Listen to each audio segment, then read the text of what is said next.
Hello，那线上朋友大家好，那我今天要来介绍的是这一支群发机。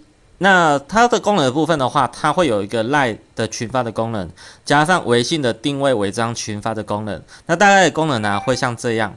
那基本上啊，第一个功能 LINE 的群发就是属于外挂软体。那第二个的话，会有 LINE 的账号的登录。那接下来微信的部分也是属于微信账号的登录。微商中国就是属于外挂，那神行者就是属于定位伪装定位的部分，所以到时候大家如果说有买这一只机子啊，会收到一只全新的手机，而且又搭配以上看到的这些软体，它是手机跟软体它是一起搭配，缺一不可的。好的，那软体的部分呢，工具的部分大概是这样。那我们接下来进入它的功能的介绍。第一个，我们如果说要用 LINE 啊，先启动一下，按群发。启动之后啊，我们按启动功能。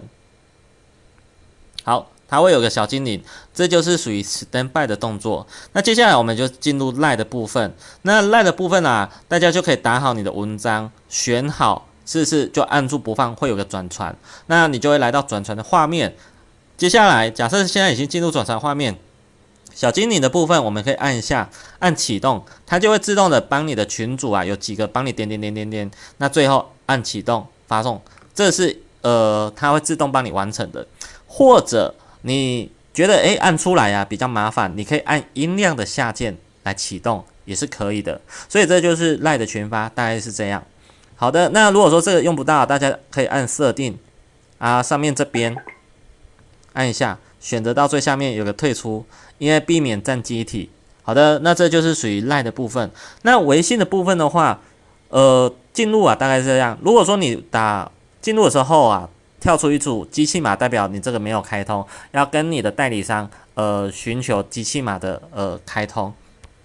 好的，那它里面的功能的话，也会有这几项：附近的人打招呼，你可以定位加男生加女生啊几个人，这都可以去定位设定好。这是第一个。那第二个的话，就是针对你的朋友圈点赞啊、评论啊，这也可以。好。那第三个就是假设你有群啊，你也可以添加好友，或者你的通讯录啊有新朋友啊，也可以做添加。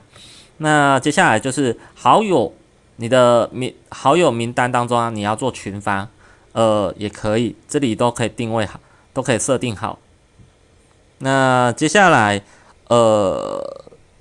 在这部分呢，因为以下功能呢，就是属于大家看个人的操作。那因为微信的定位部分的话，现在啊，把它的功能呢，它是拿到外面这个神行者。所以如果说你今天你要用定位家人的部分，你按神行者进去之后，你可以选到你要的地方，你可以放大、缩小啊。假设你选好只能在这边嘛，你就点一下，那上面这边按启动。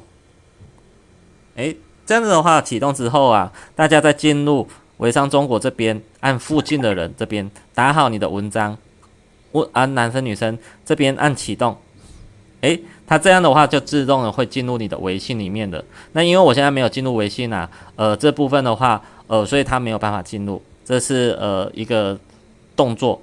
好的，那如果说大家今天呢，如果说你要进入微信啊，请记得你在登录微信的时候，有个地方啊，大家要去记住一下。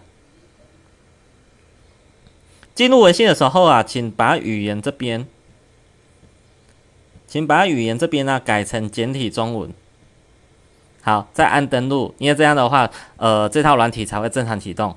好的，那我今天的介绍啊分享就到这边。那有任何问题再跟当初服务你的代理商来做询问。好的，那我今天的分享就到这里。